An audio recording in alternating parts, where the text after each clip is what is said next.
Hello guys, तो कैसे हैं आप लोग। चलिए स्टार्ट करते हैं, हम हमारे चैप्टर्स को आगे बढ़ाते हैं। जिस चैप्टर्स की बात हम कर रहे थे लास्ट लेक्चर में भी हमने जिसके बारे में डिस्कस किया था वो था पंचायती राज इंस्टीट्यूशंस। इसके बारे में हमने जो जो चीज़ें बात की थी, फर्स्टली कॉन्स्टिट्यूशनल प्रोविज़न क्या है, किस तरीके से by the 73rd constitutional amendment 1992 ये फीचर्स को कॉन्स्टिट्यूशंस के अंदर जोड़ा गया था कि भाई ग्रास रूट लेवल की डेमोक्रेसी को मेंटेन करने के लिए 7 शेड्यूल्स के स्टेट लिस्ट की 5th एंट्री के अंदर ये सिस्टम हमें देखने को मिलता है। इवेल्यूशन ऑफ द पंचायती राज कैसे हुआ था, अलग अलग कमेटीज़ जो थी उनकी रिकमेंडेशंस क्या थी, वो सारी चीज़ें बात की थी, जिसमें बलवंत राय मेहता कमेटी की recommendations, then Ashok Mehta, LM Singhvi, Gadgil committee, इनकी बहुत ही इंपॉर्टेंट रिकमेंडेशन थी जिसके बेस पे पंचायती राज का इवोल्यूशन हुआ था। देन हमने बात की थी किस तरीके से राजीव गांधी गवर्नमेंट ने भी ट्राई किया था पंचायती राज इंस्टीट्यूशन को कॉन्स्टिट्यूशनल स्टेटस देने का, पर नहीं हो पाया।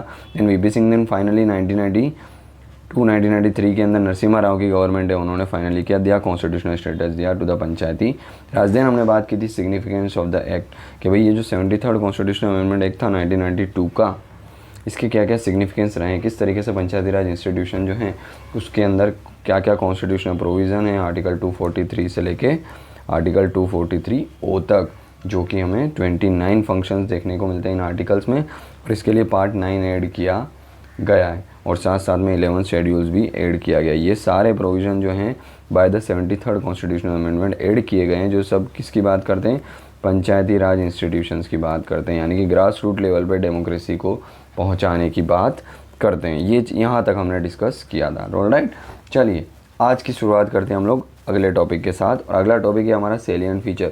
ये जो पंचायती राज इंस्टीट्यूशंस हैं इसके क्या क्या फीचर्स हैं, तो देखिए सेलिएंट फीचर में सबसे पहले आता है ग्राम सभा।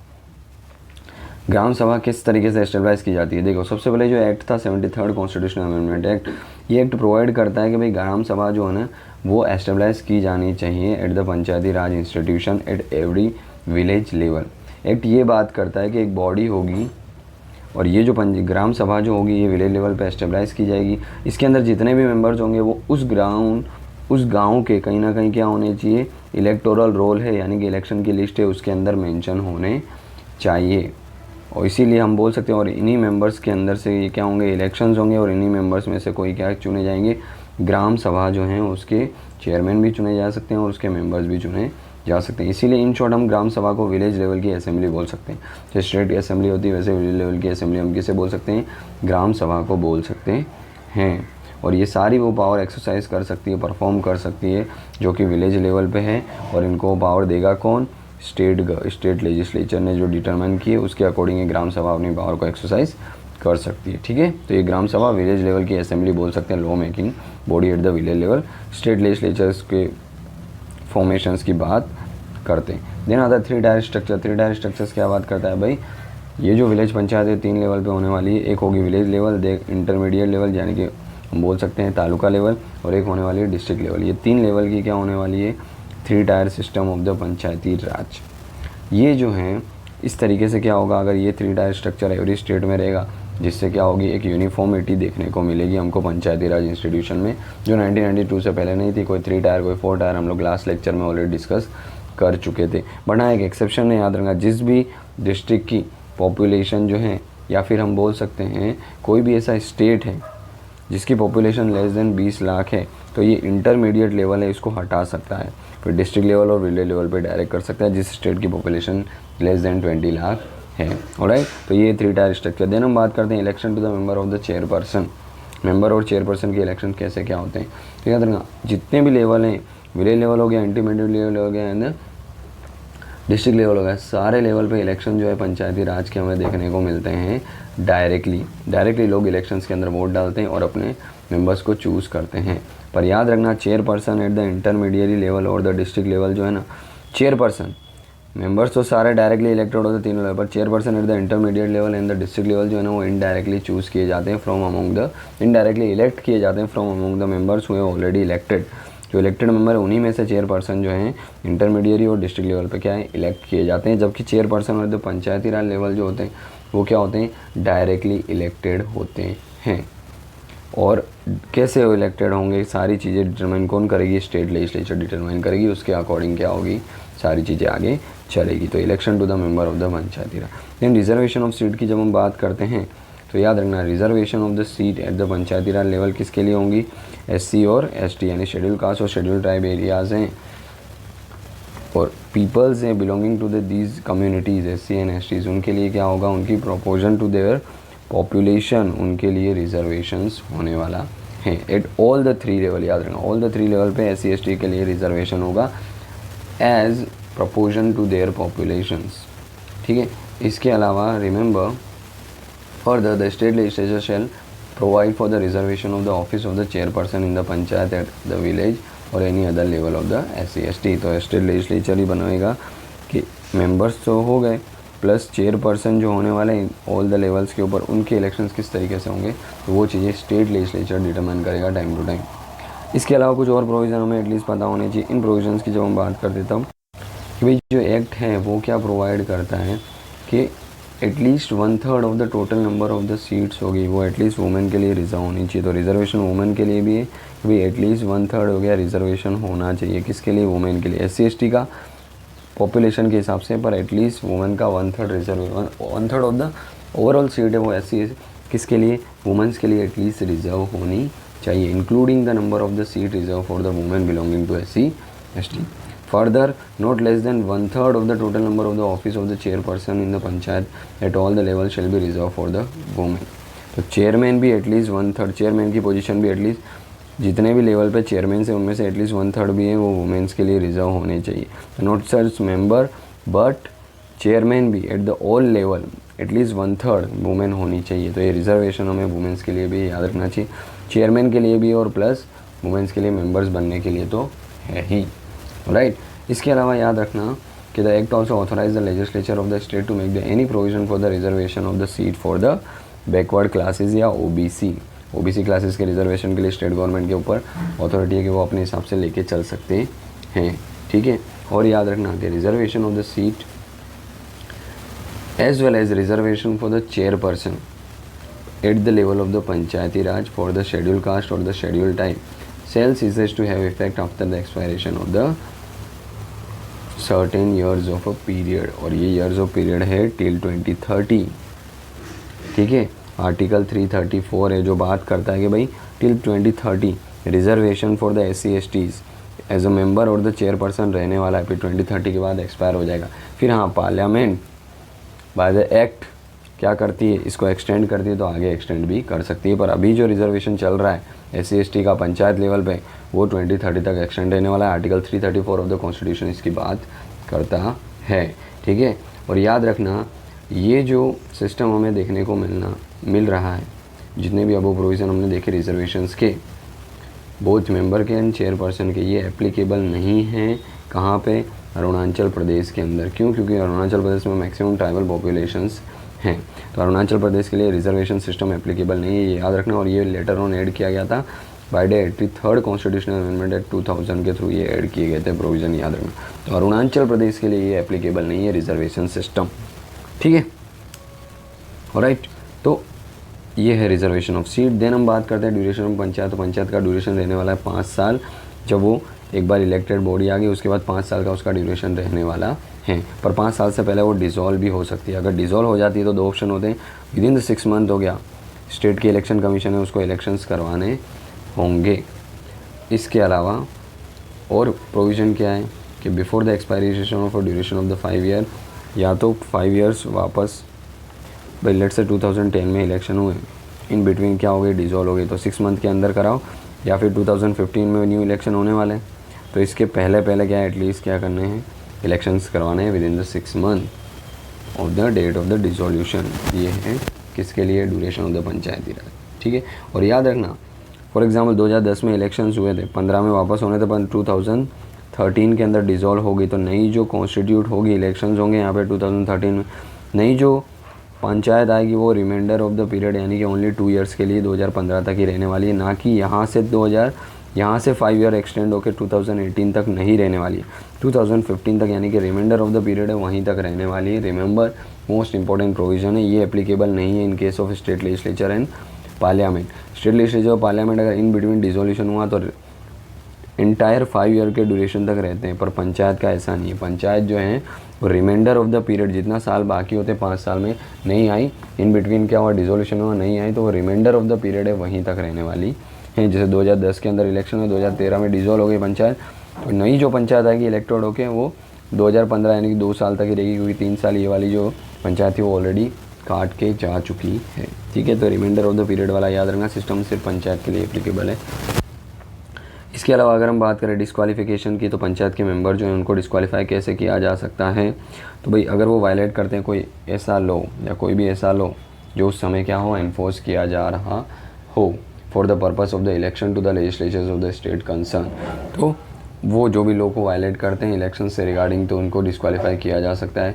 कोई भी लॉ जो स्टेट लेजिस्लेचर मेड करती है उसको क्या अगर वो वायलेट करते हैं तो उनको डिस्क्वालीफाई किया जा सकता है। और याद रखना इस बेस पे उनको डिस्क्वालीफाई नहीं किया जा सकता है कि उनकी 25 या उससे कम एज है।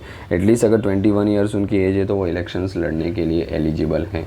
और सारे क्वेश्चन के उनको डिस्क्वालीफाई कौन करेगा, कैसे करेगा, वो सारी चीज़ें स्टेट लेजिस्लेटिव असेंबली जो है वो डिटरमाइन करती है। किसी क्वालिफाइड पर्सन को बिठा सकती है स्टेट लेजिस्लेटिव असेंबली, और वो पर्सन क्या देखेगा, ये सारे क्वेश्चन देखेगा डिस्क्वालिफिकेशन के। जैसे कि पार्लियामेंट में स्पीकर्स होते हैं, स्टेट लेजिस्लेचर में भी स्पीकर होते हैं, वैसे ही स्टेट लेजिस्लेचर असेंबली डिटरमाइन करेगी पंचायत में कौन डिस्क्वालीफाई करेगा।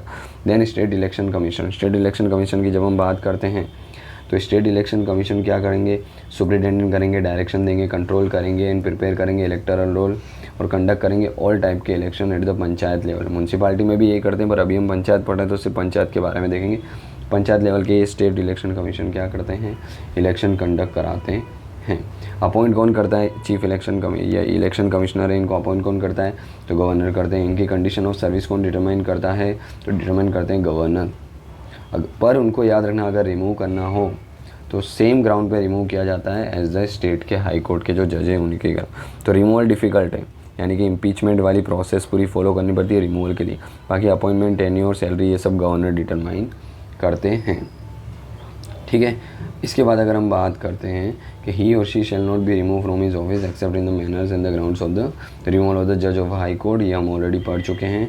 उनकी कंडीशन ऑफ सर्विस एक बार अपॉइंट किया गया उसके बाद चेंज नहीं की जा सकती कि भाई हमारे लिए काम नहीं कर रहे, हमारे फेवर में काम नहीं कर रहे तो गवर्नमेंट उठा के चेंज कर दे उनकी सैलरीज़, अलोवेंसेस, तो ऐसा नहीं किया जा सकता एक बार अपॉइंट करने के बाद। और स्टेट लेजिस्लेचर्स के पास क्या देखने को मिलती है कि वो उनके पास पावर है कि वो कोई भी ऐसे प्रोविज़न बना सकते हैं all the matter related to the election of the panchayat, तो स्टेट लेजिस्लेचर के पास पावर देखने को मिलती है। ठीक है, regarding the election of the panchayat. उसके बाद हम नेक्स्ट फीचर्स की बात करें तो power and the functions. Powers क्या होते हैं, फंक्शंस क्या होते हैं, किसके, पंचायती राज के।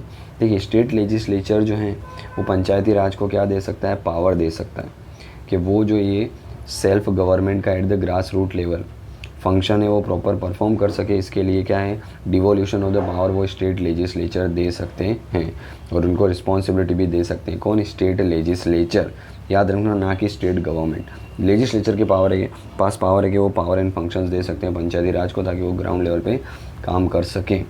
क्या क्या पावर हो सकती है भाई, preparation of the plan for the economic development and the social justice eight the village level, तो ये पावर डिवोल्व कर सकते हैं कि वो प्लान बनाए इकोनॉमिक डेवलपमेंट के लिए, सोशल जस्टिस के लिए, इंप्लीमेंट करें स्कीम्स गवर्नमेंट की, सेंटर स्टेट गवर्नमेंट की, जो इकोनॉमिक डेवलपमेंट करें, सोशल जस्टिस प्रोवाइड करें। इसीलिए तो 29 आइटम जो हैं हमको किसके अंदर प्रोवाइड की गई है, पंचायती राज इंस्टीट्यूशंस के अंदर, जो हमने लास्ट लेक्चर में भी डिस्कस की थी। तो याद रखना स्टेट लेजिस्लेचर के पास पावर है टू डिवॉल्व द पावर और distribute the power to the Panchayati Raj for their independent functioning.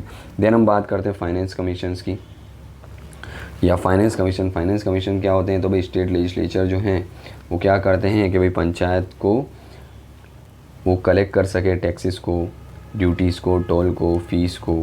ठीक है, इसके अलावा जो भी पंचायत को असाइन किए गए टैक्स, ड्यूटी, टोल्स वो उनको दिए जा सके स्टेट गवर्नमेंट के द्वारा, ग्रांट दी जा सके पंचायत को from the consolidated fund of state.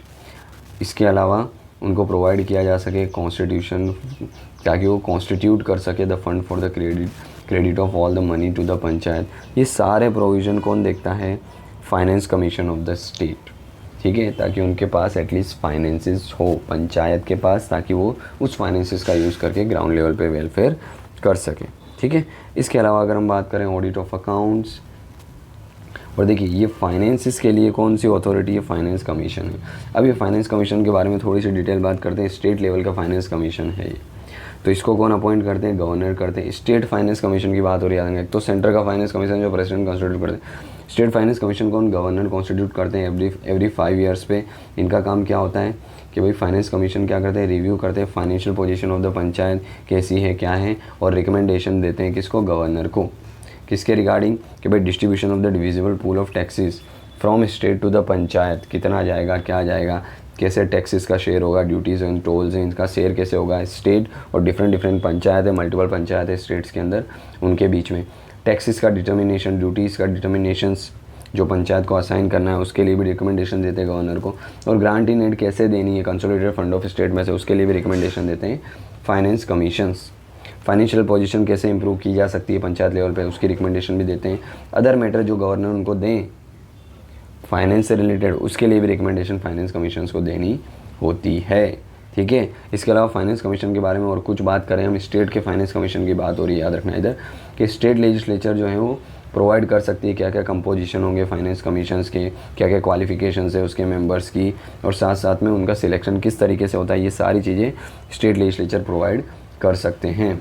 और गवर्नर क्या है, ये जो रिकमेंडेशन जो फाइनेंस कमीशन किसको देगा, रिकमेंडेशन गवर्नर को। गवर्नर कहाँ पे रखेंगे, स्टेट लेजिस्लेचर में ये रिपोर्ट रखते हैं।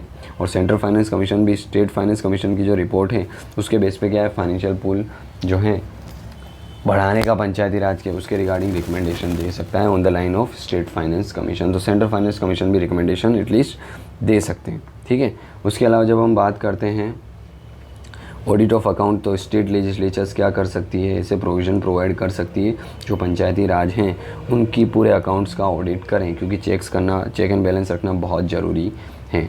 इसके अलावा application to the union territories, ये सारे जितने भी प्रोविज़न हैं वो एप्लीकेशन होते हैं, अप्लाई होते हैं यूनियन टेरिटरीज़ पे भी, याद रखना। लेकिन प्रेसिडेंट जो है उसको डायरेक्ट करना होता है कि ये जो प्रोविज़न है वो यूनियन टेरिटरी पे अप्लाई होंगे या नहीं।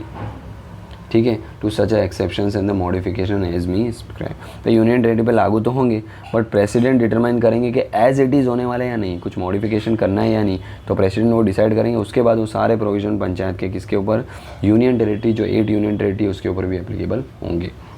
फिर कुछ ऐसे स्टेट एंड ऐसे शेड्यूल्स एरिया हैं जहाँ पे ट्राइबल पॉपुलेशन बहुत ज़्यादा है, उनको कुछ एग्जेम्पशंस भी दिया गया है। फॉर एग्जांपल ये जो पंचायती राज एक्ट है ये कुछ स्टेट्स पे लागू नहीं होता है, जैसे कि नागालैंड, मेघालय, मिज़ोरम, इन एरियाज़ पे एप्लीकेबल नहीं होता है। क्यों? क्योंकि ये शेड्यूल्स एरिया, इनके अपने कल्चर है, इनका अपना कस्टम्स है जिसको प्रोटेक्ट करना बहुत ज़रूरी है, इसीलिए यहाँ पे एप्लीकेबल नहीं होता है। ऑलराइट, इसके अलावा कुछ और भी हिली एरियाज़ हैं मणिपुर के, वहाँ पे भी एप्लीकेबल नहीं होता है। कुछ दार्जिलिंग यानी कि वेस्ट बंगाल के डिस्ट्रिक्ट से जहाँ पे क्या देखने को मिलते हैं हमको, गोरखा हिल काउंसिल्स वगैरह देखने को मिलते हैं। In short, in state including West Bengal के सर्टेन स्टेट के अंदर जहाँ पे ट्राइबल पॉपुलेशन मोर है वहाँ पे ये प्रोविज़न डायरेक्टली एप्लीकेबल नहीं होते हैं। तो कैसे एप्लीकेबल होते हैं, पार्लियामेंट वो प्रोविज़न डिसाइड कर सकती है कि भाई ये जो प्रोविज़न है उसका कौन सा ऐसा पार्ट है जो ये शेड्यूल एरिया, शेड्यूल ट्राइब के लोग हैं उनके लिए सूटेबल हैं। तो ये जो पंचायती राज एक्ट है इसके अंदर सर्टेन मॉडिफाई किए जा सकते हैं, मॉडिफिकेशन करके पार्लियामेंट डिसाइड करेगी कि भाई कौन कौन से प्रोविज़न ऐसे हैं जो पंचायत के जो इन शेड्यूल्स एरिया के अंदर अप्लाई किए जा सकते हैं। वो कौन डिसाइड करेगी, पार्लियामेंट डिसाइड करेगी। और इसी के लिए पार्लियामेंट ने डिसाइड करके एक एक्ट लेके आई है जिसको बोला जाता है पीसा एक्ट, जिसको बोलते हैं पीसा act, provision of the panchayat extension of the schedule area act, जो कि 1996 में आया गया था, जिसको हम आगे डिस्कस करेंगे। ये एक्ट पार्लियामेंट लेके आई थी ताकि जो शेड्यूल एरिया है उनमें किस तरीके से पंचायत एक्ट है उसको एप्लीकेबल किया जाए, तो उसके लिए क्या है विद सर्टेन मॉडिफिकेशन, उसके लिए एक्ट लाया गया था। ठीक है, उसके अलावा continuation the existing laws and the panchayat में जो ये 1992 के अंदर ये जो एक्ट आया, इससे पहले जिन स्टेट्स के अंदर पंचायत थी वो कंटिन्यू रहेगी रिमेनिंग पीरियड के लिए, पर रिमेनिंग पीरियड के बाद उनको ये जो प्रोविज़न 1992 के वो क्या करने होंगे, अप्लाई करने होंगे। साथ ही साथ जो स्टेट्स के लॉज हैं रिलेटेड टू पंचायत लॉ वो क्या होने चाहिए, इस लॉ के अकॉर्डिंग ही होने चाहिए। ठीक है, अपनी मर्ज़ी से आप लॉ नहीं बना सकते। और ये कब तक एप्लीकेशन एटलीस्ट हो ही जाने चाहिए, तो 1 year from this laws application. ये जिस पंचायती राज एक्सटेंशन लॉ जो है वो 24 अप्रैल से लागू हुआ 1993 से, वहाँ से लेके 1 ईयर के अंदर एवरी स्टेट को ये सारे एक्ट के जितने भी प्रोविज़न है वो अपने पंचायती राज में एप्लीकेशन करने यानी कि अप्लाई करने ही हैं। इसी को ध्यान में रखते हुए बहुत सारे स्टेट ने 1993 के अंदर ही ये पंचायती राज के एक्ट पास किए अपने अपनी स्टेट लेजिस्लेचर में। कुछ ने 1993 में, कुछ 1994 में। ये 73rd कॉन्स्टिट्यूशनल अमेंडमेंट किया था हमने 1992 में। पंचायती राज के जितने प्रोविज़न थे वो बहुत मेजॉरिटी स्टेट ने अडॉप्ट कर ही लिए थे। 1993 में कुछ ने किए, कुछ ने 1994 में किए। इसके बाद लास्ट फीचर की हम बात करें तो वो फीचर्स है बार ऑफ द कोर्ट इंटरफेरेंस। भाई कोर्ट जो है वो इंटरफेयर नहीं कर सकता in the matters of the elections of this Panchayati Raj institution. जैसा सेंटर स्टेट का है वैसे ही पंचायत का भी है कि भाई कोर्ट इनके अंदर इलेक्शन किस मैनर्स में हो रहे हैं, कुछ प्रॉब्लम तो नहीं है उसमें। कोर्ट जो ड्यूरिंग द इलेक्शन है वो इंटरफेयर नहीं कर सकता, ठीक है, याद रखना। Except by an election petition presented to such authority and in such manners as provided by the state legislatures. एक एक्सेप्शंस भी है, अगर स्टेट लेजिस्लेचर ने कोई क्या की पिटीशन प्रोवाइड की कि इलेक्शंस के अंदर कुछ प्रॉब्लम हो रही है तब जाके कोर्ट इंटरफेयर करेगा, बाकी कोर्ट का इंटरफेयर नहीं हो सकता in the election to the Panchayati Raj.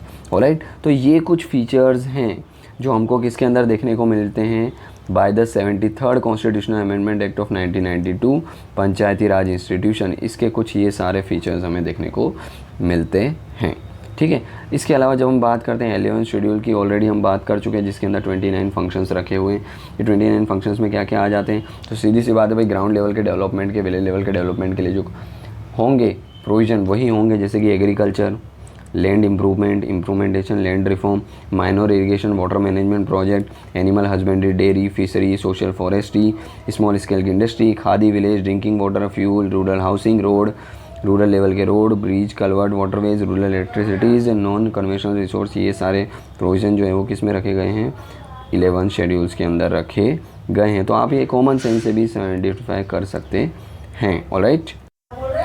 Alright, इसके बाद जब हम बात करते हैं, कुछ ऐसे प्रोविजंस हैं जो कंपलसरी प्रोविजंस हैं और कुछ ऐसे प्रोविज़न हैं जो वॉलंटरी प्रोविज़न है। स्टेट इन प्रोविजंस को चेंज कर सकता है, बट ये जो कंपलसरी प्रोविज़न है उसको स्टेट चेंज नहीं कर सकता।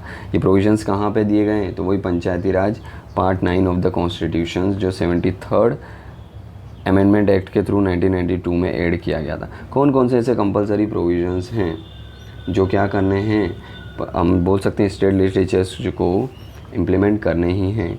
फॉर एग्जांपल ग्राम सभा को ऑर्गेनाइज़ करना, जो अभी हमने फीचर्स में बात की। फर्स्ट फीचर, ग्राम सभा हर एक स्टेट्स के अंदर होनी, हर एक विलेज के अंदर होनी चाहिए। Panchayat at the village level, intermediate in the district level, ये भी करना ही करना है। 20 लाख से कम स्टेट की पॉपुलेशन है तब ये इंटरमीडिएट हटा सकते हैं, हम ऑलरेडी बात कर चुके हैं। डायरेक्ट इलेक्शन होने चाहिए ऑल द 3 लेवल्स के। इनडायरेक्ट इलेक्शन होने चाहिए post of the chairperson in the panchayat at the intermediate district level पे, बात कर चुके हैं। 20 ईयर्स एज मिनिमम होनी चाहिए। रिजर्वेशन SC/ST के लिए होना चाहिए ऑल द 3 लेवल पे। 1/3 वुमेंस के लिए भी पंचायत में रिजर्वेशन होना चाहिए। फिक्स टेन्योर ऑफ 5 ईयर होना चाहिए कि भाई 5 ईयर्स के अंदर होल्डिंग इलेक्शंस होने ही चाहिए, और एक बार एक्सपायर हो गया तो विदिन 6 मंथ मैक्सिमम गैप होना चाहिए, उसके बाद तो इलेक्शंस होने ही चाहिए। स्टेट इलेक्शंस कमीशन एस्टेब्लिश करना है, ये भी क्या है, कंपलसरी प्रोविजन के अंदर ही आता है। Constitution of the state finance commission every 5 years to review the financial position of the panchayat, ये भी क्या है, कंपलसरी प्रोविजंस में ही आता है। तो ये सारे प्रोविजन है जो क्या है, कंपलसरी प्रोविजन है, जो स्टेट गवर्नमेंट को, पंचायती राज को जब क्या कर रहे हैं, एस्टेब्लिश कर रहे हैं, तब इम्प्लीमेंट करने ही करने हैं। ऑलराइट, इसके अलावा कुछ वॉलंटरी प्रोविजंस भी देखने को मिलते हैं जो स्टेट गवर्नमेंट ना भी करे तो भी चलेगा, उनके ऊपर डिपेंड करते हैं, वो मॉडिफिकेशन कर सकते हैं। जैसे giving the representation to the member of the parliament and the state legislature at the panchayat, भाई MP MLAs को पंचायत लेवल पर रिप्रेजेंटेशन देनी है नहीं है, ये वॉलंटरी प्रोविजन है। Providing the reservation seat for the backward class, ये भी स्टेट के ऊपर डिपेंड करता है। ग्रांटिंग पावर टू द और authority to the Panchayati Raj institution, कौन कौन सी पावर देनी है, ये भी इनके ऊपर वॉलंटरी पावर, वॉलंटरी प्रोविजन है। Devolution of power in the representation, ये भी वॉलंटरी प्रोविजन है। और granting the financial power to the panchayat, ये भी वॉलंटरी प्रोविजन है, कितना फाइनेंस देना है, क्या प्रोविजन।